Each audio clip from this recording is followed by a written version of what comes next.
Genius creativity learning পইণ্টলৈ সকলোকে স্বাগতম জনাইছোঁ। আজি মই ক্লাছ 7ৰ ছায়েন্সৰ চেপ্টাৰ নম্বৰ 9 সইল মানে কি সইল মানে কি মাটি এইটো লেছনৰ কুৱেশ্যন আনসাৰবোৰ কৰাই দিম আৰু লগতে ইয়াৰ ভিডিঅ'ৰ কুৱেশ্যন আনসাৰবোৰো দি দিম। গতিকে ভিডিঅ'টো সম্পূৰ্ণকৈ চাই থাকিবা। পাৰ্ট 1ৰ ছায়েন্সৰ বুকৰ পাৰ্ট 1ৰ শেষৰটো লেছন হয়। পাৰ্ট 2টো মই অতি সোনকালে আৰম্ভ কৰি দিম। গতিকে পাৰ্ট 2ৰ ভিডিঅ'বোৰ পাবলৈ তোমালোকে চেনেলটো ছাবস্ক্ৰাইব কৰি থবা, তেতিয়া ভিডিঅ'বোৰ যেতিয়া আপলোড কৰোঁ তেতিয়া পাই যাবা।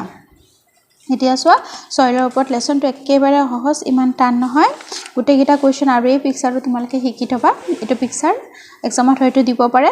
1 নম্বৰ কুৱেশ্যনটো চোৱা কি দিছে, শিলৰ টুকুৰা উপৰি মাটিত থাকে, মানে মাটিত কি থাকে, মাটিত শিলৰ টুকুৰাৰ ওপৰত আৰু মাটিত কি থাকে, বায়ু থাকে, পানী থাকে। আমি জানো পানী আৰু উদ্ভিদ থাকে। মাটিত কি থাকে, উদ্ভিদ গছ গছনি হয়, পানী হয়, এইটো শুদ্ধ। খনিজ লৱণ, জৈৱিক পদাৰ্থ, বায়ু আৰু পানী, এইবোৰো থাকে। পানী, বায়ু আৰু উদ্ভিদ এইবোৰো থাকে। কিন্তু চবতছে সকলোকে বেষ্ট অপশ্যন কোনটো, চিটো। খনিজ লৱণ থাকে, জৈৱিক পদাৰ্থ গোটেইকেইটা আছে, পানী, বায়ু, পানী আছে, জৈৱিক পদাৰ্থ আছে আৰু খনিজ লৱণ আছে। গোটেইকেইটাই যিহেতু এই গোটেই ABCDৰ গোটেইকেইটা অপশ্যনে চিটোত আছে, গতিকে এইটোৱে হ'ব বেষ্ট অপশ্যন। অ'কে, শিলৰ টুকুৰাৰ উপৰি মাটিত কি থাকে, খনিজ লৱণ, জৈৱিক পদাৰ্থ, বায়ু আৰু পানী। পানীৰ ধাৰণ ক্ষমতা সৰ্বাধিক হ'ল আলতীয়া মাটিৰ, এইটো হ'ব আলতীয়া মাটি। বালিচহীয়া মাটিত ধাৰণ ক্ষমতা কম। অ'কে, তাৰপিছত স্তৰ 1 লগত স্তম্ভ 2টো মিলাব দিছে। জীৱৰ বাসস্থান কি হ'ব, মাটি। সকলো পৰা মাটি হ'ল জীৱৰ বাসস্থানটো হ'ব। মাটিৰ উপৰিভাগ কি থাকে, ডাঠ ৰঙৰ থাকে। মাটিৰ উপৰিভাগ ডাঠ ৰঙৰ থাকে, এইটো হ'ব বালিচহীয়া মাটি। বালিচহীয়া মাটি কি থাকে, সৰু কণিকা বা টানকৈ বন্ধা নহয়, ডাঙৰ কণিকা। বালিচহীয়া মাটিৰ কণিকাবোৰ ডাঙৰ থাকে, এইটো হ'ব। মাটিৰ মধ্যতৰপ কি থাকে, মধ্যতৰপত কম পৰিমাণৰ হিউমাছ থাকে। মাটিৰ মধ্যতৰপত কম পৰিমাণৰ হিউমাছ থাকে, উপৰি অংশতহে বেছি পৰিমাণৰ হিউমাছ থাকে আৰু তাত কি হয়, গছ গছনি ভাল হয়। আলতীয়া মাটি কি হয়, সৰু কণিকা আৰু টানকৈ বন্ধা। আলতীয়া মাটিৰ কণিকাবোৰ সৰু থাকে, যাৰ বাবে মাটিৰ কণিকাবোৰ সৰু সৰু থাকে, যাৰ বাবে তাত বায়ু কম থাকে। তাত কি হয়, বায়ু কম থকাৰ বাবে পানী বেছি ধৰি ৰাখিব পাৰে। ইংৰাজীখিনি চোৱা, in addition to the rock particles the soil contains. Addition মানে কি, মাটিত ৰক থকাৰ উপৰি কি থাকে, মাটিত থাকে minerals, organic matter, air and water. এইটো হ'ব 3rd নম্বৰ এনচাৰটো শুদ্ধ। The water holding capacity is the highest in, কিহত থাকে বেছি, ক্লে সইলত থাকে। আৰু এইবোৰ তোমালোকে MCQ হিচাপত আহিব পাৰে দেই, ইম্পৰ্টেণ্ট হয়। তাৰপিছত match the following a home for living organs. Living মানে কি জীয়া, যোনবোৰ জীৱ থাকে, যোনবোৰৰ গাত জীৱ থাকে, সেইবোৰ জীৱ জন্তু থাকে, সেইবোৰৰ লিভিং অৰ্গেনছটো থকাৰ ঠাইটো ক'ত থাকে, সইলত থাকে। অল কাইণ্ড অফ সকলো ধৰণৰ মাটিতে লিভিং অৰ্গেনছবোৰ থাকে।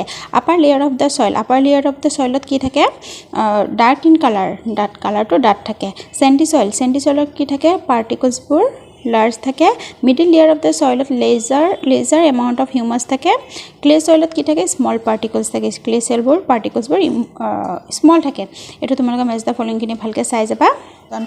ইয়াৰ ওপৰত এটা ভিতৰুৱা কুৱেশ্যন আছে, চ' ইম্পৰ্টেণ্ট। মাটি কি প্ৰকাৰৰ, কুৱেশ্যনটো বেলেগ বেলেগ ধৰণৰ হয়তো কাটিব পাৰে, কিন্তু মাটিৰ প্ৰকাৰ যেতিয়া কৰিব তোমালোকে আলতীয়া মাটি, দুমোজা মাটি, বালিচহীয়া মাটি লিখি দিবা। 3 প্ৰকাৰ বুলি লিখি আলতীয়া, দুমোজা আৰু বালিচহীয়া বুলি লিখি দিবা। ইংৰাজীত হ'লে এইটো ক্লে, লুমি এণ্ড চেণ্ডি সইল। অ'কে, এইটো ইম্পৰ্টেণ্ট হয় তোমালোকৰ বাবে। পইণ্ট নম্বৰ 3টো পঢ়ি যাবা। 2 নম্বৰ প্ৰশ্নটো কি দিছে চোৱা, মাটিৰ গঠন কিদৰে হয় বৰ্ণনা কৰা।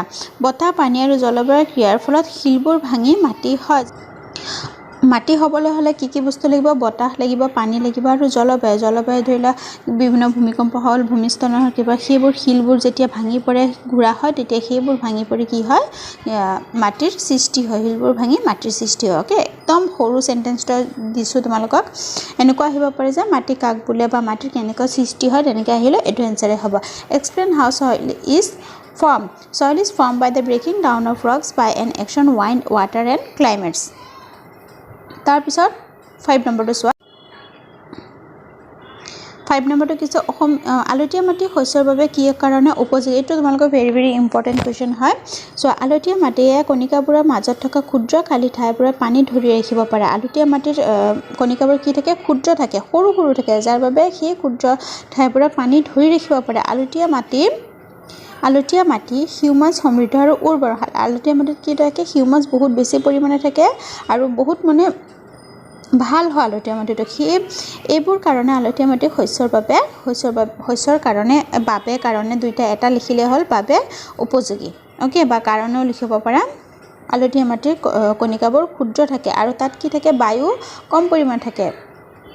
বায়ুটো সোমাই থাকিব নোৱাৰে গতিকে বায়ু য'ত কম থাকিব তাত পানীৰ পৰিমাণটো বেছি থাকে ইংৰাজীটো চাই লোৱা how is clay soil useful for crops মানে কি শস্য water retention capacity of the clay soil is quite high also clay soil is rich in humus and is very fertile therefore clay soil is useful for crops এই সেন্টেন্সটো হেহৰ সেন্টেন্সটো এইটো লাইনত তোমালোকে continue কৰিবা দে এইটো লাইনত এই লাইনটোত কন্টিনিউ কৰিবা এই লাইনটো ওকে আৰু তলত গুছি গৈছে ইয়াতে পিডিএফ কৰোতে সোয়া আলতীয়া মাটি আৰু বালুচীয়া মাটিৰ মাজৰ পাৰ্থক্যবোৰ তালিকা এখন কৰা উত্তৰটো সোয়া আলতীয়া মাটি অধিক পানী ধৰি ৰাখিব পাৰে আনহাতে বালুচীয়া মাটি পানী ধৰি ৰখাৰ ক্ষমতা কম এটো প্ৰথম নম্বৰ পাৰ্থক্য তাৰপিছত আলতীয়া মাটিৰ কণিকাবোৰ মিহি আনহাতে বালুচীয়া মাটিৰ কণিকাবোৰ ডাঙৰ গ নম্বৰটো আলতীয়া মাটি খেতিৰ বাবে উপযোগী আনহাতে বালুচীয়া মাটি খেতিৰ বাবে উপযোগী নহয় মই চাৰিটা পাৰ্থক্য দিছো হয়তো তোমালোকে বেছি আহিলে দুটা আহিব ইয়াতকে বেছি নাহে সো আলতীয়া মাটিত বায়ুৰ কাৰণে ঠাই কম থাকে আনহাতে বালুচীয়া মাটিত বায়ু অধিক সঞ্চাৰিত হৈ থাকে কিয় বায়ু বেছি কিয় থাকে বালুচীয়া মাটিত কাৰণ বালুচীয়া মাটিত কণিকাবোৰ ডাঙৰ থাকে যাৰ বাবে বায়ু বেছিকৈ সোমাই থাকে ইংৰাজীটো চাই লোৱা list the differences between clay soil and sandy soil clay soil মানে আলতীয়া মাটি sandy soil মানে বালুচীয়া মাটি clay soil can hold more water while sandy soils have less water retention capacity b number 2 clay soil particles are fine while the sandy soil particles are large এটো এটা লাইনতে হ'ব তলত গুছি গল pdf কৰোতে তাছে c number clay soil is suitable for cultivation মানে খেতিৰ বাবে শস্য খেতি কৰিবলৈ হেতু হল cultivation while sandy soil is not suitable for cultivation clay soil has less space for air while sandy soil is well aerated মানে কি বায়ু বেছিকে ভালকে সোমাই থাকে Question number 7 মাটিৰ পাৰ্শ্বৰ চিত্ৰ আকাৰ বিভিন্ন স্তৰবোৰ চিহ্নিত কৰা এটো বুকতে মই দেখুৱাই দিছো আনসাৰটো ইংৰাজী sketch the cross section of soil and label the various layers মাটিৰ বিভিন্ন লেয়াৰবোৰ দেখুৱাব লাগিব আঁকি পেলাই পেজ নম্বৰ হল 208 ত আছে 208 এটো অসমীয়াত লিখিলে এখিনি আৰু ইংৰাজীত লিখিলে এখিনি হ'ব এটো 7 নম্বৰ আনসাৰটো নম্বৰ কোৱেশ্চনটো কি ৰাজিয়া পানী অন্তঃস্ৰৱণৰ ওপৰত এটা পৰীক্ষা কৰিছিল তাই লক্ষ্য কৰিছিল যে মাটিৰ নমুনাটোৰ মাজত 200 মিলিলিটাৰ পানী অন্তঃস্ৰৱণ হ'বলৈ 40 মিনিট সময় লাগিছিল পানীৰ অন্তঃস্ৰৱণৰ হাৰটো পাৰ্চেন্টেজটো উলিয়াবলৈ হলে পানীৰ কিমানখিনি অন্তঃস্ৰৱণ হৈছে হেতু উলিয়াবলৈ হলে আমি কি কৰিব লাগিব আমি যোনটো পানীৰ পৰিমাণটো আছে হেতু দি আমি সময়টো দি ডিভাইড কৰিলে ওলাই যাব অসমীয়া ইংলিশ দুইটাতে দি দিম সোৱা দিয়া আছে যোনখিনি আমাৰ দিয়া আছে এখিনি লিখিব লাগিব দিয়া আছে পানীৰ পৰিমাণ 200 মিলিলিটাৰ সময়টো হল 40 মিনিট আমি জানো কি অন্তঃস্ৰৱণৰ সূত্ৰ হাৰটো হল অন্তঃস্ৰৱণৰ হাৰ উলিয়াব লাগিব গতিকে এটো সূত্ৰটোকে পানীৰ পৰিমাণ ডিভাইডেড বাই অন্তঃস্ৰৱণৰ সময় তো পানীৰ পৰিমাণটো কিমান 200 মিলিলিটাৰ আৰু সময়টো হল 20 এটো ডিভাইড কৰিলে কিমান হ'ব 00 কাট খাই গল 4 কিমান গুণ 20 4 5 গুণ 20 ওকে গতিকে কিমান সময় লাগিছে 5 মিলিলিটাৰ পাৰ minute okay millilitre oblique minute লিখিব লাগিব দে দুইটা এটাও কাটি নিদিবা কাৰণ 5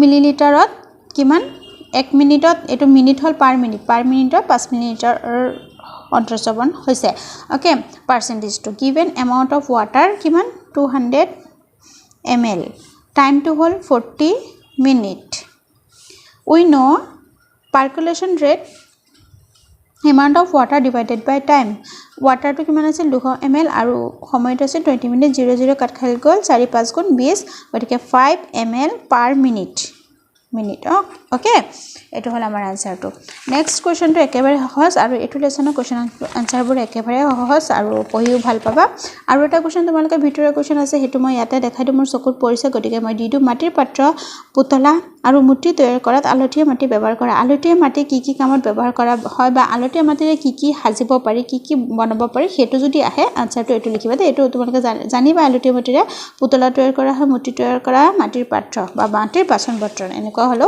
হ'ব clay soil is used to make pots মানে কি মাটিৰ বাচন toys মানে পুতলা আৰু statues মানে মূৰ্তিবোৰ ওকে এটো গতিকে এই দুটা কোৱেশ্চন ভিতৰৰ কোৱেশ্চন দিলো এই দুটাই ইম্পৰ্টেণ্ট হয় দুইটা কুৱেশ্যন আৰু এতিয়া 9 নম্বৰ কুৱেশ্যনটো কি কৈছে চোৱা explain how soil pollution and soil erosion could be prevented মানে soil pollution মানে প্ৰদূষণ মাটি যোনটো প্ৰদূষণ আছে আৰু মাটি যোনটো erosion মানে খহনীয়া খহি যায় হেতু আমি ৰুট কৰিবলৈ কি কৰিব লাগে হেতু লিখিব লাগিব ইংৰাজী অসমীয়া দুইটা দি দিম তে আনসাৰটো সব মই ইয়াতে লিখি দিছো মাটিৰ প্ৰদূষণ প্ৰতিৰোধ কৰাৰ দুটা পইণ্ট দিছো দুটা বেছি নাহে ইয়াতে ব্যাখ্যা কৰা দিছে তোমালোকে ইমান 7 ৰ কাৰণে ইমান লং আনসাৰ নাহে প্লাষ্টিকৰ ব্যৱহাৰ হ্ৰাস কৰি প্লাষ্টিকৰ ব্যৱহাৰ হ্ৰাস মানে কমাই কৰি প্লাষ্টিকৰ ব্যৱহাৰ আমি কম কৰিলে আমি হেবোৰ মাটিত পেলাই নিদিম গতিকে প্লাষ্টিক যদি কম ব্যৱহাৰ কৰি মাটি প্লাষ্টিকবোৰ মানে গেলিবলৈ পচিবলৈ বহুত বছৰ লাগে গতিকে প্লাষ্টিক যদি আমি কম ব্যৱহাৰ কৰোঁ তেন্তে মাটি প্ৰদূষণ নহব কম হ'ব ঔদ্যোগিক আৱৰ্জনাবোৰ পেলাই দিয়াৰ আগত শোধন কৰা মানে